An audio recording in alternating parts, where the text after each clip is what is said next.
کے واقعات سنانا چاہتا ہوں، توجہ آپ کی چاہتا ہوں کہ صحابہ حضور کے کیسے عاشق تھے. جس انداز میں صحابہ نے حضور سے عشق کیا ہے ہم سوچ بھی نہیں سکتے، ہم ان تک پہنچ ہی نہیں سکتے. اس کائنات میں صدیق اکبر سے بڑا عاشق رسول کوئی نہیں.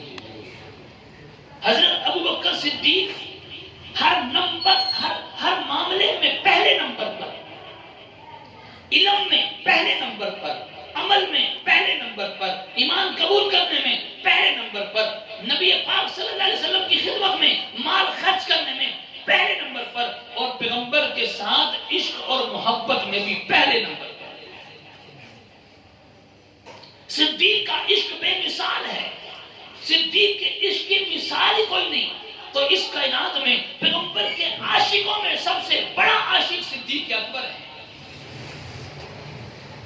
نبی پاک صلی اللہ علیہ وسلم نے فرمایا کہ میری 3 پسندیں ہیں. پہلی پسند یہ ہے کہ مجھے خوشبو بڑی پسند ہے، اور دوسری پسند مجھے عورت بڑی پسند ہے. حضور فرمائے مجھے عورت بڑی پسند ہے. اور عورت کا تذکرہ حضور نے اس وجہ سے کیا کہ اس معاشرے میں عورت کے ساتھ ظلم ہوتا تھا. اس معاشرے میں عورت کی ویلیو کوئی نہیں تھی. پیغمبر نے عورت کی ویلیو بتلانے کے لیے فرمایا کہ مجھے عورت بڑی پسند ہے. اور تیسری چیز فرمایا کہ مجھے نماز بڑی پسند ہے. یہ حضور کی 3 پسندیں تھی. خوشبو پسند ہے، عورت پسند ہے، اور نماز پسند ہے. صدیق اکبر نے فرمایا اے پیغمبر میری بھی 3 پسندیں ہیں. اے اللہ کے نبی صلی اللہ علیہ وسلم 3 پسندیں میری بھی ہیں. اب صدیق کی پسند سننا. صدیق اکبر نے فرمایا اے اللہ کے نبی صلی اللہ علیہ وسلم میری پہلی پسند یہ ہے، میں چاہتا یہ ہوں، میری خواہش یہ ہے کہ میری بیٹی آپ کے نکاح میں آ جائے. آپ صدیق کی پسندوں پہ غور کرنا. صدیق کی ساری پسند کا تعلق حضور کے ساتھ ہے. آدمی کی یہ بھی پسند ہو سکتی ہے، میرا دل چاہتا ہے کہ میں نماز پڑھتا رہوں، میرا دل چاہتا ہے میں قرآن پڑھتا رہوں، میرا دل چاہتا ہے تلوار ہاتھ میں لے کے میدان جہاد میں جہاد کرتا رہوں، میرا دل چاہتا ہے بھوکوں کو کھانا کھلاتا رہوں، ننگوں کو کپڑا پہناتا رہوں، غریبوں محتاجوں کے کام آؤں. یہ بھی پسند ہو سکتی ہے. لیکن صدیق اکبر کی تمام پسندوں کا تعلق حضور کے ساتھ ہے. صدیق اکبر نے فرمایا میری پہلی پسند یہ ہے اے اللہ کے نبی صلی اللہ علیہ وسلم چاہتا یہ ہوں کہ میری بیٹی ہو آپ کے نکاح میں آ جائے. صدیق کی پسند، صدیق کی چاہت حقیقت پر مبنی تھی. یوں کہیے صدیق کی چاہت سچی تھی، تڑپ سچی تھی. اللہ نے اس چاہت کو پورا کر دیا. جب تڑپ سچی ہو وہ چیز پوری ہو جاتی ہے، اور جب تڑپ سچی نہ ہو، ملاوٹ ہو، کھوٹ ہو، تو اللہ اس چاہت کو پورا نہیں کرتے. چاہت ہونا کہ میں مدینہ جاؤں، حضور کے گھر کی زیارت کروں، تو زندگی میں کبھی نہ کبھی نصیب ہو ہی جائے گی. شرط یہ ہے کہ چاہت سچی ہو، کوشش بھی کرے. صدیق کی چاہت، توجہ ذرا، صدیق کی چاہت یہ تھی کہ میری بیٹی آپ کے نکاح میں دے دوں. اللہ نے اس چاہت کو پورا کیا کہ صدیق کی بیٹی عائشہ پیغمبر کے نکاح میں آ گئی. صدیق کی دوسری چاہت، فرمایا کہ میری دوسری چاہت یہ ہے اے اللہ کے نبی صلی اللہ علیہ وسلم چاہتا یہ ہوں اپنا مال آپ کے قدموں میں لا کے ڈھیر کر دوں، اپنا مال آپ کے لیے وقف کر دوں. اور صدیق کی اس چاہت کو اللہ نے پورا کیا ہے. تڑپ سچی تھی، یہ چاہت پوری ہوئی ہے. غزوہ تبوک کا موقع تھا. نبی پاک صلی اللہ علیہ وسلم نے فرمایا کہ ہاں بھائی چندے کی ضرورت ہے، جہاد میں جانا ہے. ہر آدمی اپنی حیثیت کوشش کے مطابق یہ چندہ اللہ کے راستے میں دے. ہر صحابی کوشش کرتا ہے. کوئی صحابی کچھ لے کر آیا. حضرت عمر رضی اللہ تعالیٰ گھر کا آدھا سامان پیغمبر کی خدمت میں لا کے رکھ دیا. صدیق اکبر گھر کا سارا سامان لے کر آگے، حتیٰ کہ دیواروں پہ ہاتھ پھیرتے ہیں کوئی سوئی لٹکی نہ رہ جائے، حتیٰ کہ اپنا قیمتی لباس اتار کر پیغمبر کی خدمت میں رکھ دیا، خود ٹاٹ کا لباس پہن دیا. اتنے میں جبرائیل حضور کے پاس آئے. جبرائیل نے بھی ٹاٹ کا لباس پہنا ہے. حضور نے پوچھا جبرائیل یہ کیا حالت بنائی ہے؟ جبرائیل کہنے لگے آج میرا ہی لباس نہیں ہے، یہ آسمان کے سارے فرشتوں کا لباس یہی ہے. صدیق کی ادا اتنی اللہ کو پسند آئی ہے، اللہ نے فرشتوں میں اعلان کر دیا ہے اے فرشتوں آج سارا وہی لباس پہنیں گے، آج سارے کے سارے وہی لباس پہنیں گے جو لباس دنیا میں زمین پہ صدیق نے پہنا ہے. تو صدیق کی پہلی چاہت تھی کہ اپنی بیٹی پیغمبر کے نکاح میں دے دوں، اللہ نے اس چاہت کو پورا کیا۔ صدیق کی دوسری چاہت تھی اپنا مال پیغمبر کی خدمت میں وقف کر دوں، اللہ نے اس چاہت کو پورا کیا۔ صدیق کی تیسری چاہت تھی اے اللہ کے نبی صلی اللہ علیہ وسلم چاہتا یہ ہوں کہ میں ہوں اور آپ ہوں، تیسرا کوئی نہ ہو، میں آپ کا دیدار کرتا رہوں۔ ایک محب چاہتا ہے کہ مجھے محبوب کے ساتھ ملنے کا موقع ملے اور تنہائی میں ملے اور تیسرا کوئی نہ ہو۔ صدیق کی اس چاہت کو پورا کیا۔ وہ ہجرت کی 3 راتیں جو غار سور میں گزاری ہیں، وہاں صدیق تھے اور پیغمبر کی ذات تھی، تیسرا کوئی نہیں تھا۔ ایسا بھی موقع آیا کہ صدیق کی گود ہے، پیغمبر کا سر مبارک ہے، پیغمبر آرام کر رہے ہیں، یوں لگتا تھا جیسے قرآن کھلا ہوا رحل میں رکھا ہوا ہے۔ تو یہ صدیق کو حضور کے ساتھ عشق تھا، اور حضرت عمر رضی اللہ تعالی عنہ کو بھی حضور سے بڑا عشق تھا۔ جس وقت حضور کا انتقال ہوا، حضور دنیا سے پردہ فرما گئے، حضور دنیا سے رخصت ہو گئے، حضرت عمر رضی اللہ تعالی عنہ کے دل میں حضور کی اتنی محبت تھی کہ حضور کی جدائی برداشت نہ کر سکے۔ دیکھ رہے ہیں کہ پیغمبر کی ذات سامنے چارپائی پہ تشریف فرما ہے، نبی پاک صلی اللہ علیہ وسلم دنیا سے پردہ فرما چکے ہیں، لیکن عمر کے ہاتھ میں تلوار ہے۔ فرماتے خبردار، کسی نے کہا کہ حضور پردہ فرما گئے ہیں، گردن اڑا دوں گا۔ کیوں کہہ رہے ہیں؟ حضور کی محبت ہے، جدائی برداشت نہیں ہو رہی، کوئی اس طرح کا جملہ بھی بولے، عمر کہتے ہیں میں اس کی گردن اڑا دوں گا۔ حضرت عثمان غنی رضی اللہ تعالی عنہ کو بھی حضور سے بڑا پیار تھا۔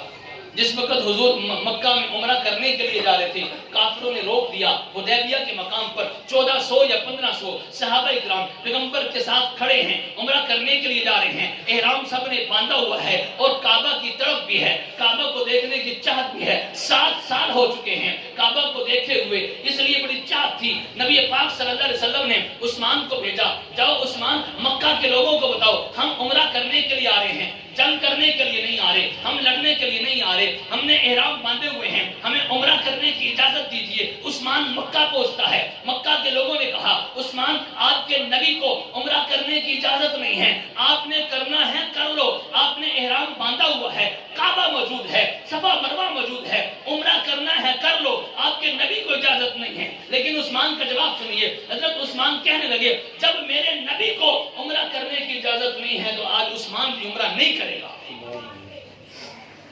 کیا کہنے لگے؟ میں اپنے نبی کے بغیر عمرہ کر رہے ہیں۔ آج ہمارے جیسا ہوتا فوراً سوچتا چلو ہمیں تو اجازت مل گئی ہے، آج ہو گیا ہوں، احرام جو باندھا ہوا ہے، مسجد میں کھڑا ہوں، آخر عمرہ کرنے میں حرج ہی کیا ہے؟ کون سا گناہ کا کام کرنا ہے؟ خانہ کعبہ کا طواف ہی کرنا ہے نا، صفا مروہ کی سعی ہی کرنی ہے، کوئی گناہ کا کام تو نہیں کرنا۔ لیکن عثمان کہنے لگے جب میرے نبی کو اجازت نہیں ہے، میرے نبی کو عمرہ کرنے نہیں دیا جا رہا، تو عثمان اپنے نبی کے بغیر عمرہ نہیں کرے گا۔ عثمان کے پہنچنے میں دیر ہو گئی، صحابہ میں آپس میں باتیں ہو رہی ہیں، عثمان ابھی تک آیا نہیں ہے، لگتا ہے عثمان عمرہ کر رہا ہوگا۔ پیغمبر کا جواب سنیے، پیغمبر نے فرمایا کہ نہیں، یہ نہیں ہو سکتا کہ عثمان ہمارے بغیر عمرہ کر رہے ہیں۔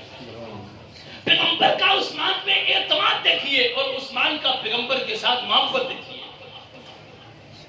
یہ عشق اور محبت کی داستانیں بھری پڑی ہیں۔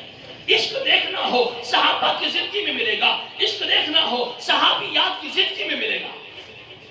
ہمارے عشق کے دعوے کھوکھلے ہیں، ہم اپنے دعووں میں جھوٹے ہیں، ہمارے قول اور فعل میں تضاد ہے، ہماری شکل و صورت پیغمبر جیسی نہیں ہے، ہمارا رہن سہن پیغمبر جیسا نہیں ہے، ہماری شادیاں فوتگیاں پیغمبر جیسے نہیں ہیں، اور ہم پھر بھی عاشق رسول ہونے کے ہمارے دعوے ہیں کہ ہم سے بڑا عاشق رسول ہی کوئی نہیں ہے۔ ہمارے بینر لٹکے ہوں گے اور ہمارے فلیکس چھپے ہوں گے، ہمارے بارے میں تشہیر ہو رہی ہوگی کہ ماشاءاللہ بڑے عاشق رسول ہیں، لیکن چہرے سے نظر نہیں آتا کہ عاشق رسول ہے۔ ایک فارسی زبان کا شاعر گزرا، اس نے پیغمبر کی تعریف میں بڑے اشعار کہے، نعت لکھی۔ آج ایسے نعت خانوں کو دیکھ کر افسوس ہوتا ہے کہ ہیں نعت خان لیکن ہیں کلیم شیخ، داڑھی اس کے چہرے پر نہیں ہے، اس کی زندگی میں کوئی دین اسلام اور سنت کی چیزیں نظر نہیں آ رہی، لیکن نعتیں پڑھتا ہے۔ ارے کیسا یہ عاشق رسول ہے کہ جس کی چال ڈھال پیغمبر کے خلاف ہو، جس کا طور طریقہ رہن سہن پیغمبر کے خلاف ہو۔ تو ایک فارسی زبان کا شاعر گزرا، اس نے پیغمبر کی شان میں بڑی تعریفیں کہی. ایک آدمی نے اس کی وہ لکھی ہوئی نعتیں پڑھی تو وہ اس نے پڑھ کر کہنے لگا کہ میں اس شاعر سے ملتا تو ہوں، کتنا بڑا عاشق رسول ہے کہ جس نے یہ نعتیں لکھی ہیں. وہ سفر کر کے اس کے گھر گیا، گھر والوں نے بتایا نائی کی دکان پہ بیٹھا ہوا ہے. وہ آدمی نائی کی دکان پہ پہنچتا ہے، اس آدمی کو دیکھتا ہے کہ وہ نائی کی دکان پہ بیٹھا ہوا اپنی داڑھی کٹوا رہا ہے. وہ ملنے کے لیے جو گیا تھا اس نے کہا کہ ارے تو کیا کر رہا ہے، تو داڑھی کٹوا رہا ہے. میں تو تیری زیارت کرنے کے لیے آیا ہوں کہ کتنا بڑا آج کے رسول ہوگا تو داڑھی کٹواتا ہے. اس نعت خواہ نے کہا، وہ پیغمبر کی شان میں نعتیں لکھنے والے نے کہا میں داڑھی ہی تو کٹوا رہا ہوں، کسی کا دل تو نہیں دکھا رہا. جو ملنے گیا تھا اس نے بڑے درد دل کے ساتھ کہا تو پیغمبر کا دل ہی تو دکھا رہا ہے. داڑھی کٹوانے سے پیغمبر کا دل دکھتا ہے، تو پیغمبر کا دل دکھا رہا ہے. بس یہ بات دل سے نکلی تھی، بس دل پہ اثر کر گئی، فوراً اس نے سچی توبہ کر لی. تو میں بتلا یہ رہا تھا کہ اصل عشق یہ ہے کہ اپنی زندگی 6 فٹ کے وجود پر پیغمبر کی سنتیں نظر آنی چاہیے، پیغمبر کا طور طریقہ نظر آنا چاہیے. صدیق اکبر کی ذات وہ ذات ہے جس کی چال ڈھال، لباس، فضا، قطع، بولنے کا انداز، بیٹھنے کا سٹائل، ہر چیز پیغمبر جیسا تھا کہ بعض مرتبہ آقا اور غلام میں فرق کرنا مشکل ہو جاتا تھا. نئے آنے والے بندے کو پتہ نہیں چلتا تھا کہ آقا کون ہے اور غلام کون ہے. غلام اتنا آقا کے رنگ میں رنگا ہوا تھا کہ فرق مشکل ہو جاتا تھا. حضرت علی المرتضیٰ کو بھی حضور سے بڑا پیار تھا. ایک مرتبہ نبی پاک صلی اللہ علیہ وسلم بھوک سے ہیں، فاقے سے ہیں، کھانے کے لیے کچھ نہیں ہے. حضرت علی المرتضیٰ ایک یہودی کے باغ میں رات بھر مزدوری کی ہے. اس کے باغ کو 17 ڈول پانی کے کنویں سے نکال کے اس کے باغ کو پانی لگایا. باغ کے مالک نے 17 کھجوریں بدلے میں دی ہیں. حضرت علی المرتضیٰ 17 کھجوریں لے کر پیغمبر کی خدمت میں آگے نبی پاک صلی اللہ علیہ وسلم کو سارا واقعہ بتلایا کہ آپ کی خاطر مزدوری کر کے 17 کھجوریں آپ کے لیے لے کر آیا ہوں. پیغمبر کا دل اتنا خوش ہوا. پیغمبر نے پوچھا علی میری محبت میں کیا ہے؟ حضرت علی المرتضیٰ نے فرمایا اے اللہ کے نبی صلی اللہ علیہ وسلم آپ کی محبت میں کیا ہے؟ حضور نے فرمایا کہ علی تجھ پہ جنت واجب ہو چکی ہے. یہ ہے حضور کی محبت. حضرت طلحہ رضی اللہ تعالیٰ عنہ غزوہ احد میں نبی پاک صلی اللہ علیہ وسلم کا دفاع کر رہے ہیں. ایک ہاتھ میں تلوار ہے، ایک ہاتھ میں ڈھال ہے. توجہ ذرا، ایک ہاتھ میں ڈھال ہے جس سے وار روکا جاتا ہے، تلواریں، خنجر، نیزے آنے والے روکے جاتے ہیں، اور ایک ہاتھ میں تلوار ہے. حضور کا دفاع کر رہے ہیں، لڑتے لڑتے ڈھال ہاتھ سے گر گئی. پر آپ کو پتا ہے کہ جب لڑائی کے موقع پر کوئی چیز نیچے گر جائے تو پھر اٹھانا بھی مشکل ہے. حضرت طلحہ رضی اللہ تعالیٰ عنہ نے ڈھال اٹھائی نہیں. کہیں ایسا نہ ہو میں ڈھال اٹھانے کے لیے نیچے جھکوں اور دشمن میرے پیغمبر پہ وار کرتے مجھے برداشت نہیں ہے. اب دشمن کی آنے والی تیروں کو، تلواروں کو ہاتھ سے روکتے رہے. ہاتھ پہ گولی آئے ہاتھ آگے کر دے، دوسری آئے ہاتھ آگے کر دے. آپ بتاؤ درد ہوگی کہ نہیں ہوگی؟ بولو تکلیف ہوگی یا نہیں ہوگی؟ حضرت طلحہ رضی اللہ تعالیٰ پوری جنگ میں، اس جہاد میں، غزوہ احد میں دشمن کے آنے والے تیروں تلواروں کو ہاتھ سے روکتے رہے، برداشت کرتے رہے. پھر آہستہ آہستہ ہاتھ شل ہو گیا، ہاتھ سوکھ گیا. پھر ایک وقت یہ بھی آیا کہ جنگ جمل میں حضرت طلحہ رضی اللہ تعالیٰ عنہ کی شہادت ہوتی ہے. سوکھا ہوا ہاتھ حضرت علی المرتضیٰ ہاتھ کا بوسہ لیتے ہیں، ہاتھ کو چومتے ہیں، فرماتے ہیں کہ یہ وہ ہاتھ ہے جو پیغمبر کا دفاع کرتے ہوئے سوکھ گیا تھا. حضرت ابو دجانہ غزوہ احد میں پیغمبر کا دفاع کر رہے ہیں. پیغمبر پیچھے ہیں اور سامنے دشمن ہے. سامنے دشمن، پیغمبر پیچھے. ابو دجانہ آگے ہیں کہ کسی کو آگے نہیں آنے دوں گا، پیچھے پیغمبر ہے، پیغمبر کی ذات کا دفاع کروں گا، پیغمبر کی حفاظت کروں گا. صحابہ نے ایسے پیغمبر کی حفاظت کی ہے. اب دشمن کی طرف سے تیر آتا ہے، دشمن کی طرف سے تلواریں آتی. توجہ، ابو دجانہ آگے ہیں اور دشمن سامنے ہے، پیغمبر کی ذات پیچھے ہے. اب اگر ابو دجانہ آگے کھڑے ہو کر دشمن کی طرف سے تیروں اور تلواروں کو روکتے ہیں تو پیغمبر کی طرف پشت ہوتی ہے کہ نہیں ہوتی؟ جہاد میں بھی انہوں نے سوچا کہ پیغمبر کی توہین نہیں کرنی، بے ادبی نہیں کرنی، پیغمبر کی طرف پشت نہیں کرنی، پیغمبر کی طرف پیٹھ نہیں کرنی. پیٹھ دشمن دشمن کی طرف کر کے، سینہ پیغمبر کی طرف کر کے آنے والے تلواروں اور تیروں کو اپنی کمر پہ روکتے رہے۔ یہ ہے ابو دجانہ، حضرت ابو عبیدہ بن جراح غزوہ احد میں لڑنے کے لیے گئے، مقابلے میں کافروں کی طرف سے ان کا باپ آ گیا، مقابلے میں باپ ہے۔ ابو عبیدہ بن جراح نے دیکھا کہ مقابلے میں کافروں کی طرف سے میرے ابو جی بھی کافروں کی طرف سے آئے ہیں۔ حضرت ابو عبیدہ بن جراح نے تلوار کے ذریعے سے اپنے باپ کو قتل کر دیا، فرمایا کہ جو پیغمبر کے مقابلے میں آئے گا نہیں چھوڑوں، چاہے باپ بھی کیوں نہ ہو۔ حضرت عبداللہ بن رواحہ، میں نے کہا نا میں واقعات آپ کو اتنے سناؤں تھک جائے کہ صحابہ کے اندر کتنے لوگ عاشق رسول تھے، بلکہ ہر صحابی عاشق رسول تھا، ان کی ہر ادا، ان کا ہر لفظ، ان کا ہر عمل پیغمبر کے عشق کے ساتھ بھرا ہوا تھا۔ حضرت عبداللہ بن رواحہ رضی اللہ تعالی عنہ ایک مرتبہ مسجد میں آئے، جمعے کا دن تھا، پیغمبر خطبہ دے رہے تھے اور حضرت عبداللہ بن رواحہ ابھی مسجد میں انٹر ہوئے، ابھی داخل ہوئے، ابھی پیچھے ہی تھے، صحن میں کھڑے تھے۔ پیغمبر صحابہ کو بٹھا رہے تھے، جیسے بعضوں کی عادت ہوتی ہے کھڑے ہو جاتے ہیں پچھلے لوگ، پیغمبر نے فرمایا بیٹھ جاؤ بھائی، بیٹھ جاؤ، کھڑا کوئی نہ رہے، بیٹھ جاؤ۔ اب بتاؤ حضور کن کو کہہ رہے تھے بیٹھ جاؤ؟ جو مسجد میں کھڑے تھے، ایسے ہی ہے نا، جو مسجد میں کھڑے تھے۔ اب جتنے یہاں پہ لوگ بیٹھے ہیں، کوئی یہاں پہ کھڑا ہو میں اس کو بٹھا دوں، جو آنے والے لوگ جوتیوں والی جگہ پہ کھڑے ہیں، واش روم کے پاس کھڑے ہیں، ان کو تو نہیں نہ بٹھا رہے۔ حضرت عبداللہ بن رواحہ ابھی داخل ہوئے، پیغمبر کا جملہ کان میں پڑا، پیغمبر نے فرمایا بیٹھ جاؤ، عبداللہ بن رواحہ نہیں بیٹھے۔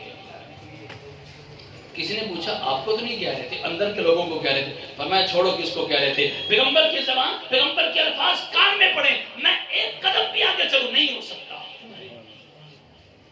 اسی کو شاعر نے بڑا عجیب، اسی کو شاعر نے اپنے الفاظ میں کہا کہ مت پوچھ اہل وفا سے کہاں بیٹھ گئے، مت پوچھ اہل وفا سے کہاں بیٹھ گئے، غنیمت ہے تیری محفل میں جہاں بیٹھ گئے۔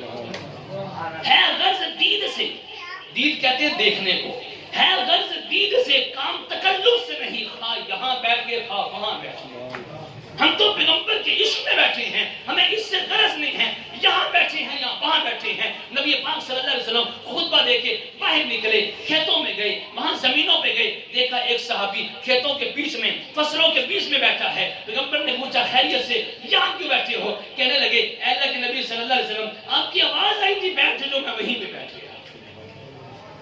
کیا تھے صحابہ اکرام، کیسے ان کے دلوں میں پیغمبر کی محبت بھری ہوئی تھی۔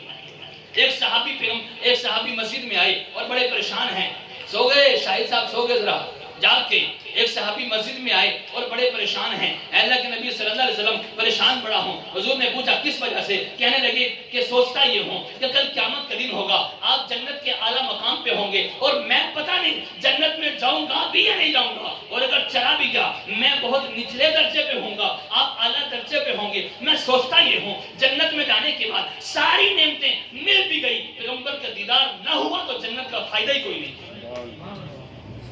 اب یہ بتاؤ یہ صرف پیغمبر کو خوش کرنے کے لیے کہہ رہے تھے، اوپر سے زبانی دعوے تھے، خالی کھوکھلے نعرے تھے، یا حقیقت بات تھی؟ حقیقت بات تھی۔ فرماتے ہیں پریشان اس وجہ سے ہوتا ہوں، دنیا میں آپ کی یاد ستاتی ہے، مسجد میں آ جاتا ہوں، جنت میں آپ کی یاد ستائے گی تو میں کیا کروں گا؟ سب کچھ مل گیا، آپ کا دیدار نہ ہوا تو جنت کا فائدہ ہی کوئی نہیں ہے۔ نبی پاک صلی اللہ علیہ وسلم نے فرمایا جس نے مجھ سے محبت کی اسے چاہیے میری سنتوں سے محبت کرے، اور جس نے میری سنت سے محبت کی کل قیامت کے دن وہ میرے ساتھ جنت میں ہوگا۔ اللہ سے دعا اللہ تعالیٰ ہم سب کو پیغمبر کی سنت سے محبت کرنے کی توفیق عطا فرمائے، آمین۔ باخر دعوانا الحمدللہ رب العالمین۔